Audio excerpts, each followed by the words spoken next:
Hello everyone, welcome on our YouTube channel True English Classes by Ramesh sir. Students, मैं अब आपके सामने लेके आया हूँ मोडाल्स की थर्ड वीडियो और फाइनल वीडियो। इस वीडियो में अपना मोडाल्स का जो चैप्टर है दैट विल बी कंप्लीटेड, वो पूरा कंप्लीट हो जाएगा। और इस वीडियो में हम बात करेंगे about would, shall will, use to, need not, dare. इसके बाद अपने मोडाल्स विल बी कंप्लीट, सारे कंप्लीट हो जाएंगे। सबसे पहले हम वुड की बात करते हैं। 1 2 3 4 ये चारों रूल आप ध्यान से देखो और बहुत सारे एग्जाम आप उठा के देख सकते हो। मोडाल्स के मोस्टली जो रूल्स हैं इनमें से आपको मिलेंगे। बड़े ही इंपॉर्टेंट रूल्स हैं, इसलिए ध्यान से समझें, बार बार एग्जाम में भी आते हैं। पहला रूल जो है वो है आई विश।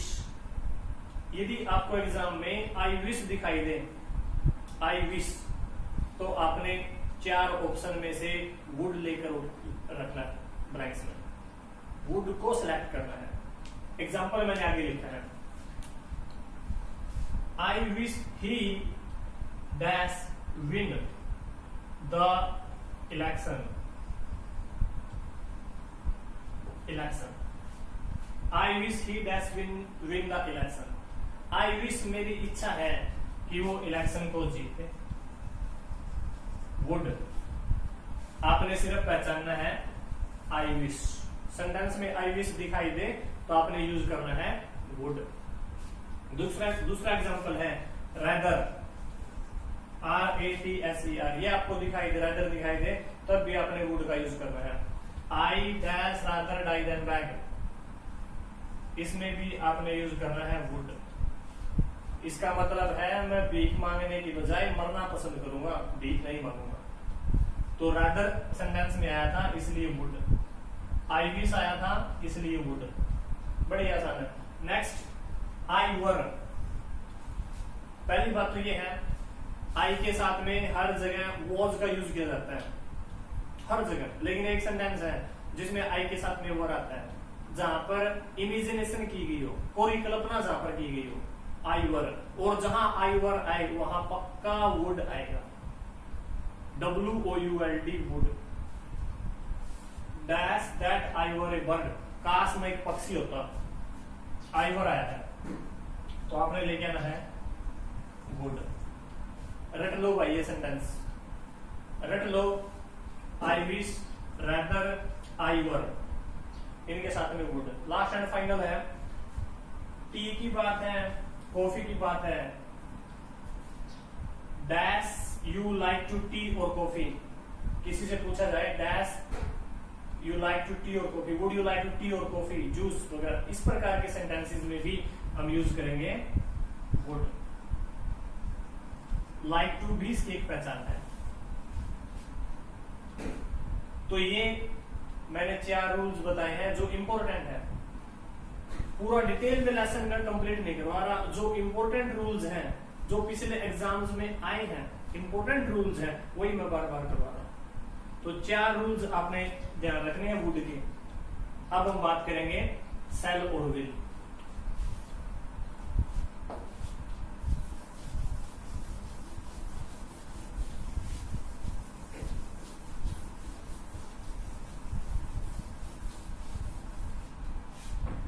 अब बारी है शैल विल। शैल और विल, आईवी के साथ आपने यूज करना है शैल।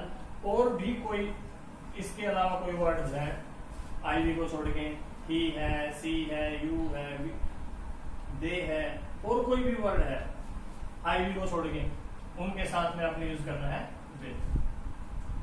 तो पहला जो रूल है जिसके कारण शैल और विल का यूज किया जाता है वो है कोई भी फ्यूचर शोइंग सेंटेंस, जैसे टुमारो, जैसे next day, next year, next month, इस प्रकार के सेंटेंसेस, इस प्रकार के वर्ड्स के लिए शैल विल का यूज किया जाता है। जैसे I dash go to Delhi tomorrow. आगे की बात है, कल मैं ऐसा करूंगा, तो I shall go to Delhi tomorrow, first rule है। नेक्स्ट जो रूल है इसका वो है कंडीशनल सेंटेंस।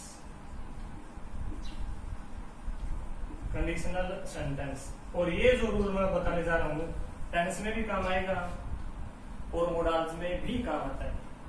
रूल्स क्या है, पहले सेंटेंस लिखता हूं मैं, if he works hard, comma he dash pass.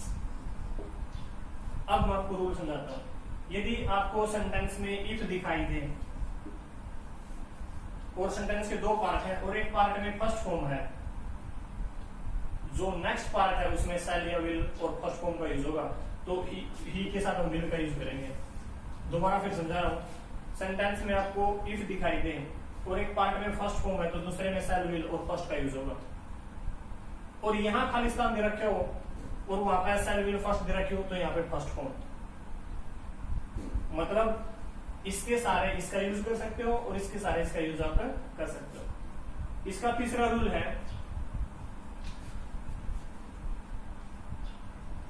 Promise, वादा किसी की किया जाए, कोई भी प्रोमिस किया जाए, I dash help you, I dash help you, और ब्रैकेट में प्रोमिस भी दे दिया जाता है, कई बार संकेत दे दिया जाता है आपको कि अब पहचानो कौन सा मॉडल्स है, तो I will help you, I will help you. तो ये तीन रूल इसके इंपॉर्टेंट है, और जो कंडीशनल सेंटेंस है ये काफी इंपॉर्टेंट है। कंडीशनल सेंटेंस काफी इंपॉर्टेंट है। If he works hard he will pass, यहाँ पे पहली फॉर्म है तो वहां हमने शैल विल और पहली फॉर्म का यूज करना है, और यहाँ पर शैल विल और पहली फॉर्म दे रखी है, यहाँ पर एक्सेप्ट यहाँ पर पहली फॉर्म का यूज करते हैं। ये आपने ध्यान से समझना है, इफ होना चाहिए उसमें, कंडीशनल सेंटेंस है। तो ये थे शैल विल। अब हम बात करेंगे यूज्ड टू।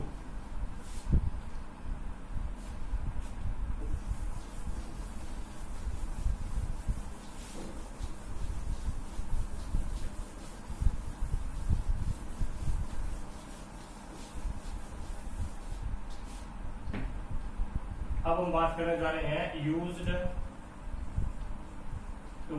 एक ही रूल है इसका, पास्ट हैबिट। पास्ट हैबिट के लिए अब आप पूछोगे ये पास्ट हैबिट क्या है?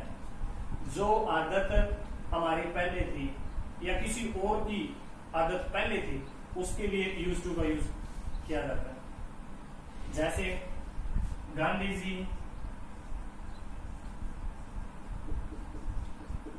dash spin in the afternoon, in the afternoon, दोपहर को सूत काटते थे। तो गांधी जी अब तो आदत है नहीं पहले की, तो यूज्ड टू। और यहां हो सकता है ब्लैंक्स दे टू दे रखे हो ब्लैंक्स के बाद, तो इसमें हम और टू का यूज नहीं कर सकते फिर कि गांधी जी को ऐसा करना चाहिए, नहीं गांधी जी पहले ऐसा करते थे, इसलिए हमें तो इतना तो क्लियर है। ब्लैंक्स के बाद टू है तो दो ही चीज आ सकते हैं, और टू या यूज टू। ऐसा करना चाहिए तो और टू, और उन्हें वो ऐसा करते थे तो use to. Past habit.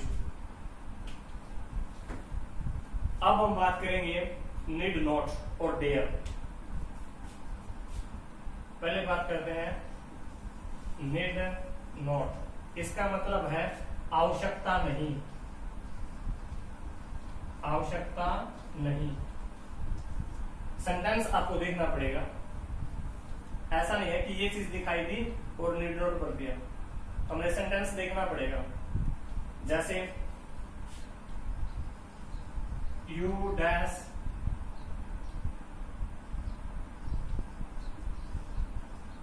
Not an umbrella because it is not raining outside,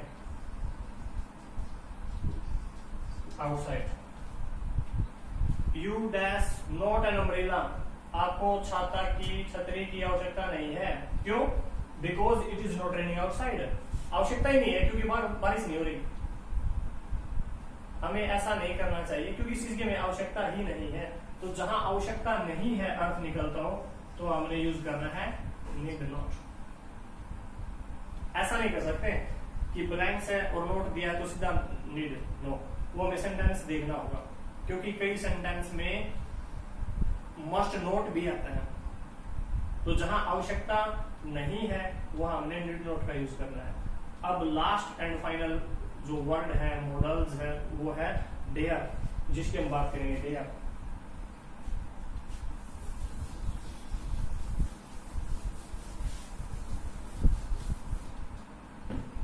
dare,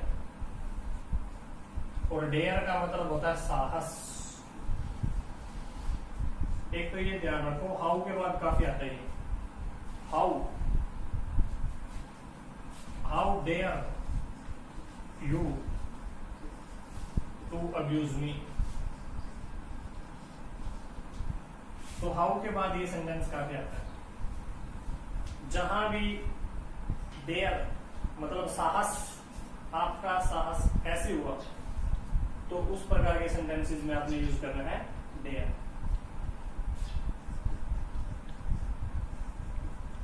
how dare you to talk like this, इस प्रकार की बात करने का आपको साहस कैसे हुआ। तो जहां हाउ है सेंटेंस भी हमें देखना है तो उसमें डेयर का यूज किया जाता है। पहले की पास्ट हैबिट है उसमें यूज टू का यूज किया जाता है। आवश्यकता नहीं नीड नॉट का यूज किया जाता है। वुड के लिए भी मैंने कुछ बताए हैं, शैल विल के लिए भी आपको बताए हैं। तो ये जितने भी रूल बताए हैं all are very important, specially for HSS exams, बड़े ही इंपॉर्टेंट है। इसलिए सभी स्टूडेंट से मेरी रिक्वेस्ट है कि मेरी इन क्लासेस का घर पर बैठे ही आप फायदा उठाएं, क्योंकि लॉकडाउन की वजह से बाहर जा नहीं सकते और बाहर जाना भी उचित नहीं है।